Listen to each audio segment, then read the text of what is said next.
Desde un principio me nace la inquietud de abordar todas aquellas violencias de las que es objeto una mujer trans a lo largo de su vida, en el momento que nace y hasta que muere o la matan. La primera cuestión metodológica a la que se enfrenta una al hacer una investigación, sea cual sea, debe ser problematizar el asunto, de tal forma que una vez elegido el objeto de estudio respecto a la población y al grupo al que pertenezco, me pareció sumamente interesante hacerlo, ya que pocas veces se logra ser observadora participante en un 100%. Abordar estos hechos respecto a los logros ganados por la comunidad desde sus inicios hace ya más de 50 años y hasta el día de hoy no es tarea fácil. Así que para ello buscaré bases y fundamentos que han sido el principal motor de arranque para lograr transitar y gozar de varios triunfos. El primero se refiere a los derechos humanos principalmente, ya que la discriminación por lo general es una compañera vitalicia para toda persona así. Todas las barreras posibles a enfrentar siempre acorralan a las personas trans, pero más si se es una mujer trans, orillándolas a la segregación, al bajo mundo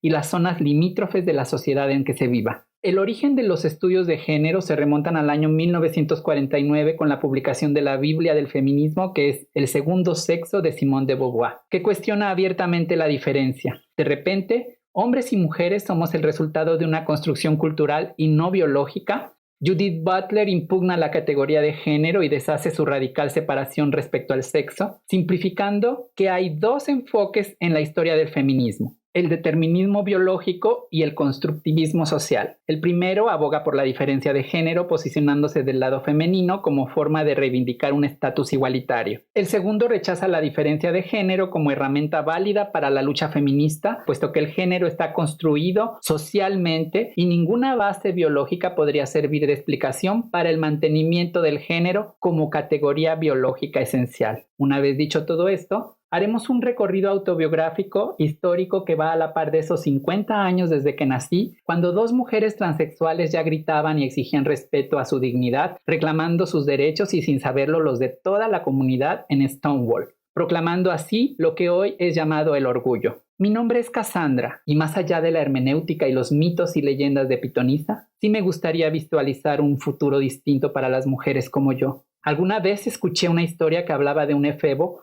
al que le gustaba espiar a las musas en las termas mientras se bañaban. Zeus le advierte que si vuelve a sorprenderlo, le dará como castigo un par de senos. Al reincidir, el dios cumple su promesa y de ahí que la etimología grecolatina de mi nombre sea quasi andros, casi hombre. A continuación referenciaré los puntos fuerza en los que basaré este trabajo. El primero es Stonewall. El orgullo se celebra cada 28 de junio porque en esa fecha se conmemoran los disturbios de Stonewall. Estos disturbios, junto con otros hechos que ocurrieron posteriormente, son considerados como las primeras muestras de lucha de un colectivo homosexual en Estados Unidos y en el mundo, y se consideran los precedentes de las marchas de orgullo. Fueron Marsha Johnson y Sylvia Rivera, muy al estilo de unas nuevas Olympe de Gauche, Mary Wollstonecraft o las sufragistas mismas, quienes cambiaron la historia lanzando un grito por nuestros derechos, proclamando nuestra libertad. La postura que yo adoptaré es el transfeminismo, una teoría o perspectiva transfeminista que es una articulación tanto del pensamiento como de la resistencia social en la movilidad que hay entre los géneros, la corporalidad y la sexualidad en torno a las luchas feministas, con el propósito de crear alianzas con las masculinidades hegemónicas, así como organizar la oposición entre los géneros. En el contexto norteamericano, el término transfeminismo se lo debemos a Diana Corband, quien la utilizó por primera vez en el año de 1992 en una de sus conferencias para la Universidad de Yale, y ella creó junto con Emi Koyama una página web ya en el año 2000 llamada transfeminist.org para introducir el término transfeminismo en la academia, así como para encontrar y conectar a todas las personas que estuvieran trabajando sobre él y sobre temas afines a este. Ya en el año 2002, Robert Hill define el transfeminismo como la incorporación del discurso transgénero al discurso feminista, y así su evolución fue extendiéndose. La genealogía del transfeminismo consta de 4 líneas interseccionales que me parecen muy interesantes. La primera es racial, los feminismos de color del tercer mundo. En segundo lugar, la disidencia sexual y su desplazamiento epistémico y geopolítico expandido hacia el sur.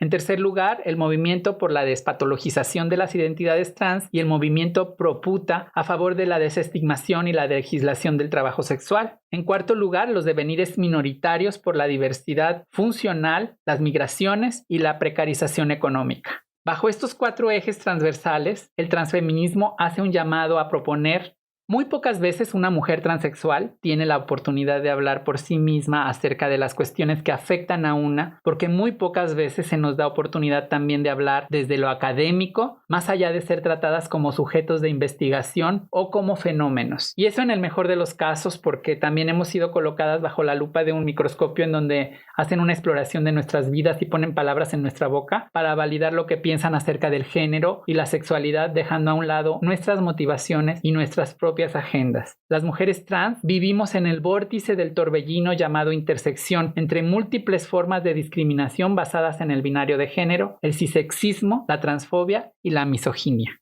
En una breve revisión histórica veremos la implicación que tiene el concepto de macho en la construcción de la identidad nacional en México. Y pues a grandes rasgos les voy a decir que el machismo, los efectos del machismo, siguen siendo atroces y aunque parezcan haberse suavizado, siguen ocasionando graves daños al tejido social con sus efectos. Carlos Monsiváis al respecto escribió que el término macho se expandió en México después de las luchas revolucionarias como un signo de identidad vinculado a las clases campesinas y obreras, convirtiéndose en un paradigma de género común entre todos los varones, en la incipiente articulación de la nación mexicana. De tal forma que los valores asociados a la masculinidad eran la indiferencia ante el peligro, el menosprecio de las virtudes femeninas y la afirmación de la autoridad a cualquier nivel. Todo esto, como ejecución de esta violencia, es una consigna de dominio, como el resultado de una cultura sangrienta que ha cobrado muchas vidas, pues todo esto está asociado también en nuestros contextos como un terreno fértil para el narcotráfico y para el necroempoderamiento. Y a todo este desequilibrio radical en el ejercicio del poder, en todos los aspectos, tanto políticos como social, cultural, perpetúan la desigualdad, la misoginia, la homofobia, la transfobia, el racismo y los crímenes de odio, con claros ejemplos de violencia que son la principal herramienta de este constructo, de este mecanismo que es el machismo y que se maneja y que es un terreno fértil para el necroempoderamiento. Lo vemos actualmente en las noticias y presencialmente en nuestro estado con el feminicidio de Diana o el de Leonila actualmente, con todas esas marchas que se hicieron anteriores a la pandemia, con todo lo que vemos de los conflictos raciales que hay en Estados Unidos y del maltrato policial que sigue perpetuándose. Imagínense hace 50 años cómo eran las cosas. Y aquí viene una reflexión muy interesante después del enunciado de Simone de Beauvoir de que no se nace mujer, sino que se hace. Yo pienso que igualmente la construcción de la realidad masculina nos evoca a ese campo de la masculinidad en donde nos contextualiza en que no se nacen machos, se hacen machos. El siguiente punto fuerza que abordaré es la experiencia de lo trans. En este apartado veremos que la experiencia trans es un proceso continuo por el cual se construye semiótica e históricamente la subjetividad. En las primeras representaciones de lo trans como patología, porque esto era tratado como una enfermedad, se pueden rastrear trabajos del psiquiatra Krafft Ebing desde 1877. Imagínense que en los estudios sobre homosexualidad que él hizo, identificó una categoría especial de homosexuales que sufren metamorfosis sexual paranoica, así se llamaba. Se identificaban fuertemente con el sexo opuesto y quieren alterar sus características sexuales. Estos fueron los primeros acercamientos con el tema transexual. Después, el sexólogo Magnus Hirschfeld, en otro momento, en 1920, contribuye creando grupos de estudio acerca de la transexualidad, investigando experiencias de gente que le gustaba vestirse. Y el término transexualismo del alma es lo que hace referencia a que las personas se sienten íntimamente ligadas a pertenecer al otro sexo. El término transexual aparece por primera vez en un artículo publicado por David Caldwell en 1949 en Psychopathia Transsexualis, pero será a partir del paradigma de las prácticas de disciplinamiento de lo trans debido a la introducción de tecnologías de modificación corporal como las terapias hormonales y las operaciones de reasignación de sexo, que Harry Benjamin, como padre de las modernas teorías médicas de transexualidad, a partir de 1966 publica un texto muy famoso que se llama El fenómeno transexual, en donde define la transexualidad como al sujeto que quiere vivir física, sexual y mentalmente como si perteneciera al sexo opuesto. Cabe señalar que todos estos avances obviamente los iré escudriñando e iremos desmenuzando con respecto a todo lo que se ha logrado, porque finalmente a partir de la década de los 80 la transexualidad es codificada como un trastorno mental por una de las instituciones médicas más poderosas a nivel mundial, que es la Asociación Americana de Psiquiatría, y posteriormente con la Organización Mundial de la Salud, que hasta el año pasado apenas lograron sacar del manual de enfermedades de la Organización Mundial de la Salud como si fuera una patología. Ya no es ni trastorno, porque le llamaban disforia de género. Posteriormente la diagnosticaron como si fuera una incongruencia de género, y hoy justamente ya está despatologizada. Y eso lo debemos de dejar muy claro porque es un gran avance. Es así como el concepto de transición de género o transicionar el género hace referencia al concepto elaborado por Ekins y King a partir de 1999 de transgenerificar el cuerpo. Los autores se refieren a que la idea de moverse de una categoría de género preexistente a la otra de manera temporánea o permanente, que es lo que ahora conocemos como el género fluido, y la idea de superar o vivir más allá del género. El próximo punto a tratar, después de hacer algunas lecturas, descubrí algo que se llama la generización. Por lo general, distinguir entre mujeres y hombres es algo que hacemos de forma natural, y siempre al realizar una observación hacemos un acto de distinción. De manera compulsiva, siempre uno determina el sexo o el género de una persona de manera inmediata o instantánea, sin parar en cuenta de lo equivocados que podemos estar respecto a lo que en realidad esa persona piensa de sí misma.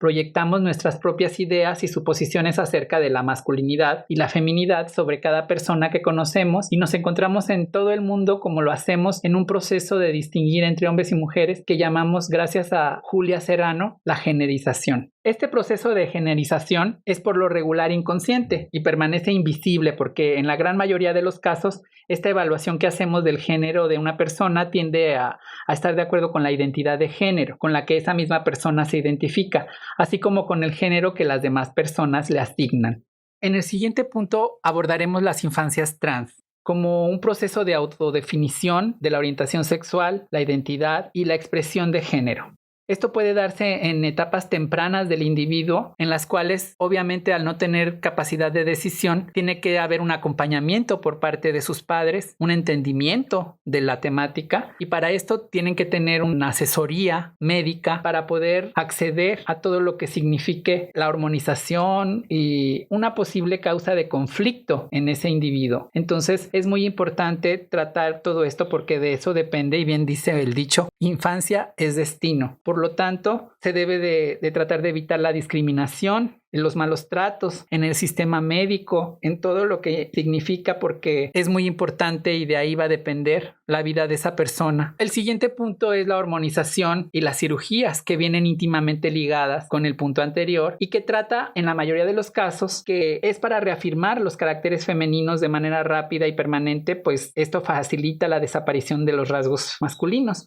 Es algo muy lógico porque si eres un niño, es lógico que al crecer y en la etapa de la pubertad tal vez aparezcan rasgos masculinoides como una voz grave, vello corporal, etcétera, etcétera, y que son las maneras distintas que hay de procedimientos como para poder contrarrestar todo esto en un momento justo en el que no esté de por medio tu salud y tu integridad física. Para todo esto existen obviamente tratamientos especializados que por eso posteriormente yo voy a escudriñar para tratar de esclarecer y de dar un horizonte más claro a todo este asunto. La base principal de todo este trabajo y de toda mi construcción en general es la palabra queer. La teoría queer viene a dar nombre a un movimiento social, político y cultural americano que a partir de los años 80, en un principio era un término despectivo utilizado para referirse a las personas como algo raro o fuera del rango común, como algo extraño. Irrumpió entonces con el movimiento LGBT+, así como las violencias de la política sexual, identitarias en sujetos no blancos, con poca o nula capacidad de consumo y no heteronormativos. Surgió en California hace ya 30 años y con ella se transformaron profundamente los estudios de género y la sexualidad, los activismos LGBT, las prácticas culturales disidentes y los modos de pensar el cuerpo y las identidades. Entonces, este momento crucial de hace 30 años me hace repensar todo lo que es queer con un recuento de los avances en materia de derechos, la politización de lo sexual y el género, los múltiples modos de existir, los discursos de odio en medio de la fragilidad de algunas emancipaciones y, por si fuera poco, para actualizarnos al día, otra pandemia aparte del feminicidio genocidio y los conflictos y manifestaciones antirraciales que ya decía anteriormente, por el hartazgo a la discriminación y la opresión de los abusos policiales. El futuro próximo de los estudios de género relativos a los desplazamientos conceptuales de la teoría queer serían adecuar esos avances y reflejarlos a nuestros contextos en América Latina, analizar sus formas de politización, de políticas públicas a favor de todo esto y el activismo queer. Debatir entonces entre los distintos feminismos de sentipensamiento latino, los feminismos interseccionales y la disidencia sexogenérica, que gracias a esos feminismos interseccionales logramos tener lo que es el transfeminismo, porque no hay feminismo si no se incluye a las mujeres trans. Entonces la teoría queer se trata de cómo concebimos la identidad de una persona, que no es fija, no determina quién es y está muy lejos de lo que la sociedad estipula acerca de cómo debe ser un hombre o una mujer. Queer entonces dejó de ser peyorativo y se convirtió en el término para referirse a la nueva corriente del movimiento en la que el sexo y el género estuvieran en constante evolución.